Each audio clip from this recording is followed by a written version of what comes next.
برادران ملت اسلامیہ، خطبہ مسنونہ کے بعد میں نے قرآن مجید و فرقان حمید کی ایک مختصر سی آیت کریمہ تلاوت کی۔ آئیے اس میں کچھ سننے اور سنانے سے پہلے ہم اور آپ مل کر ایک مرتبہ آقائے نامدار، مدینے کے تاجدار، دونوں عالم کے مالک و مختار جناب احمد مصطفیٰ محمد مصطفیٰ صلی اللہ تعالی علیہ وسلم کی مقدس بارگاہ میں انتہائی عقیدت و محبت کے ساتھ درود پاک کا نذرانہ پیش کریں۔ پڑھیے بآواز بلند، اللہم صلی علی سیدنا شفیعنا حبیبنا نبینا مولانا محمد بارک وسلم، صلو علیہ صلاۃ و سلاما علیک یا رسول اللہ صلی اللہ تعالی علیہ وسلم۔ برادران ملت اسلامیہ، اس دنیا کے اندر اللہ تبارک و تعالیٰ کی جتنی بھی مخلوقیں ہیں، اللہ تبارک و تعالیٰ نے جتنی چیزوں کو بھی پیدا فرمایا، وہ تمام کی تمام چیزیں دنیا سے فنا ہو جائے گی۔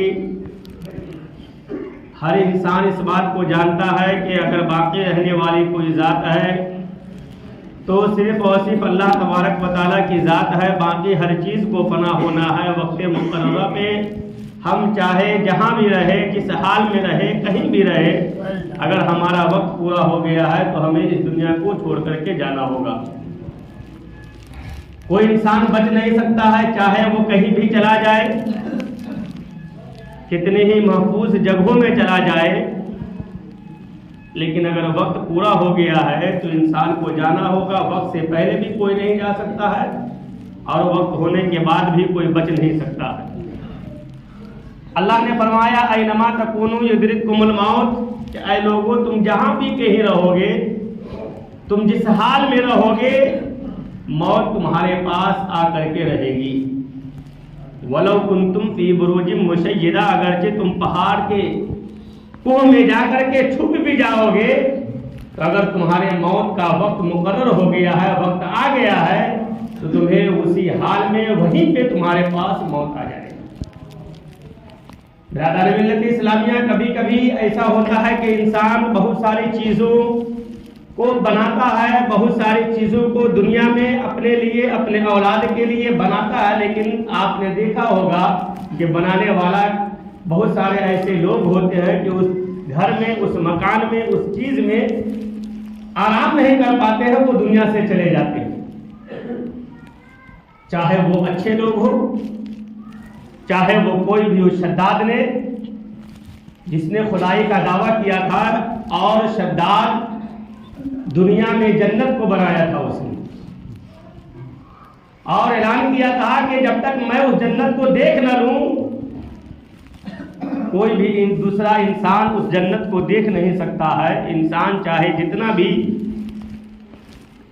کر لے، جتنا بھی کچھ کر لے، لیکن موت کے آگے ہم ذرہ برابر بھی کچھ نہیں کر سکتے ہیں۔ جب شداد جنت بن کر کے تیار ہو گیا، شداد کے پاس لوگ، وزیر لوگ کہنے کے لیے گئے کہ اے بادشاہ، جنت بن گیا ہے، آپ جا کر کے دیکھ لیں۔ جب شداد آیا دیکھنے کے لیے، جیسے اس بناوٹی جنت کے دروازے پہ پہنچا، ایک بوڑھا انسان، ملک الموت انسانی شکل میں اس جنت سے باہر نکلا۔ شداد دیکھتے ہی آگ بگولا ہو گیا کہ میں نے اعلان کیا تھا کہ مجھ سے پہلے کوئی بھی انسان جنت کو دیکھ نہیں سکتا ہے، کہ تمہاری ہمت کیسے ہو گئی،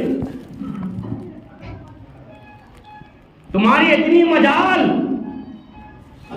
اس بوڑھے انسان نے کہا کہ میری ایک بات سن لیجیے۔ شداد نے کہا میں کچھ نہیں سنوں گا۔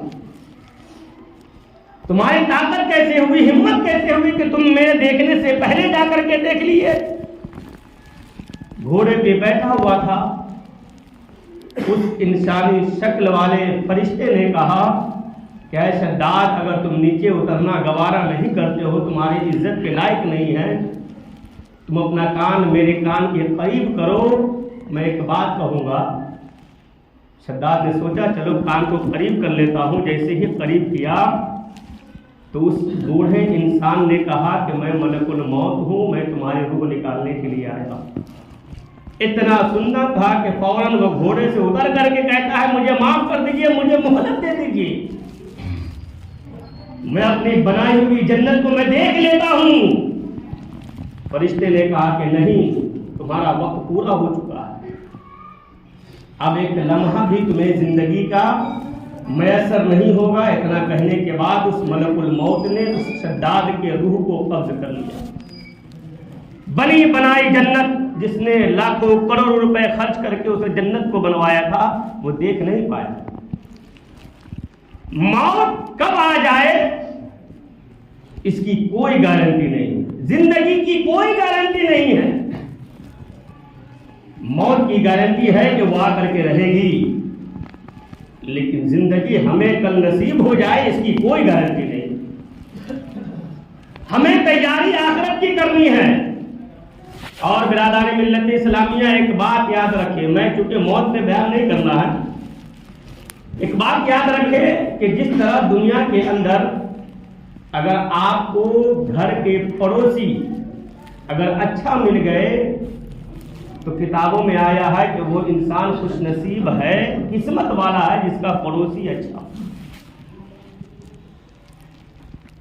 پڑوسی اچھا ہونے کا مطلب کیا ہے؟ ایک حدیث پاک میں ہے کہ اگر کوئی بے نمازی انسان کسی گھر کے اوپر اگر وہ جھانک لے تو اس گھر سے اس بے نمازی کی نحوست کی وجہ سے جس گھر پہ وہ بے نمازی انسان جھانکتا ہے 40 دن کی برکتیں اٹھا لی جاتی ہیں۔ تو جس کا پڑوسی بے نمازی ہو، جس کا پڑوسی جواری ہو، جس کا پڑوسی شرابی ہو، جس کا پڑوسی ظلم کرنے والا ہو، آپ چاہے کتنے بھی اچھے ہو جائے اس پڑوسی کی نحوست سے اللہ کے عذاب کا چھینٹا کچھ نہ کچھ آپ کے گھر پہ ضرور پڑتا ہوا نظر آئے گا۔ آپ راستے سے گزرے، صاف راستے سے اگر گزر رہے ہیں، کپڑا گندا نہیں ہوگا، کوئی نالا اگر گٹر کا کھلا ہوا ہو، چاہے آپ جتنا بھی بچ جائے، ایک نہ ایک دو چھینٹا آپ کے کپڑے پہ اڑ کر کے ضرور پڑ جاتا ہے۔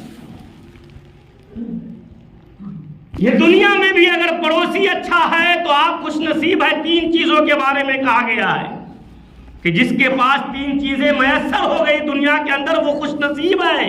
پہلا یہ ہے کہ پڑوسی اچھا ہو، دوسرا یہ ہے کہ بیوی نیک اگر مل گئی تو وہ انسان خوش نصیب ہے، پڑوسی نیک مل گیا تو خوش نصیب ہے، سواری اچھی مل گئی تو آپ خوش نصیب ہیں۔ اسی طریقے سے مرنے کے بعد جب ہم دفن ہوتے ہیں، جب انسان کو قبر کے اندر ڈالا جاتا ہے تو حدیث پاک میں آیا ہے، اللہ کے رسول صلی اللہ تعالیٰ علیہ وسلم نے ارشاد فرمایا کہ اگر مرنے والا گنہگار بھی ہو لیکن اگر وہ نیک لوگوں کے بغل میں وہ دفن ہو رہا ہے، نیکوں کے بازو میں اگر وہ جا رہا ہے، اس کو دفنایا جا رہا ہے ایسے قبر کے بازو میں جو نیک انسان کی قبر ہے، تو اس نیک انسان کی وجہ سے اس انسان کو بھی فائدہ پہنچے گا۔ جب اللہ کی رحمتیں اس نیک انسان کے قبر میں آئے گی، اس کی چھینٹوں کی رحمتیں اس انسان کے قبر میں بھی جاتی ہوئی نظر آئے گی۔ پڑوسی دنیا میں بھی اچھا ہونا چاہیے، اور مرنے کے بعد جب ہمارا آخری ٹھکانہ قبر ہو تو کوشش یہ کرے، دعا یہ کرے کہ ہمارے قبر جو ہے، ہماری آرام گاہ جو ہے، ہماری آخری جگہ جو ہے وہ نیک لوگوں کے بغل میں ہو۔ ایسا نہیں ہو کہ کسی گنہگار کے بغل میں ہم چلے جائیں، اللہ کے عذاب جب اس گنہگار کی قبر میں آئے گی تو اس کی گرمی، اس کی سختی، اس کی پریشانی اس بازو والے قبر میں بھی آتی ہوئی نظر آتی ہے۔ اس بات کا خیال کرے کہ ہم تو نیک بن کر کے جائیں۔ نیک پڑوسی دنیا میں بھی اپنے پڑوسی کو فائدہ پہنچاتی ہے، اور مرنے والا اگر نیک بن کر کے جا رہا ہے، اگرچہ وہ گنہگار کے بغل میں دفن ہوگا لیکن اپنی نیکی کی وجہ سے وہاں بھی پڑوس والے قبر کو فائدہ پہنچاتی ہوئی نظر آئی۔ اور برادران ملت اسلامیہ،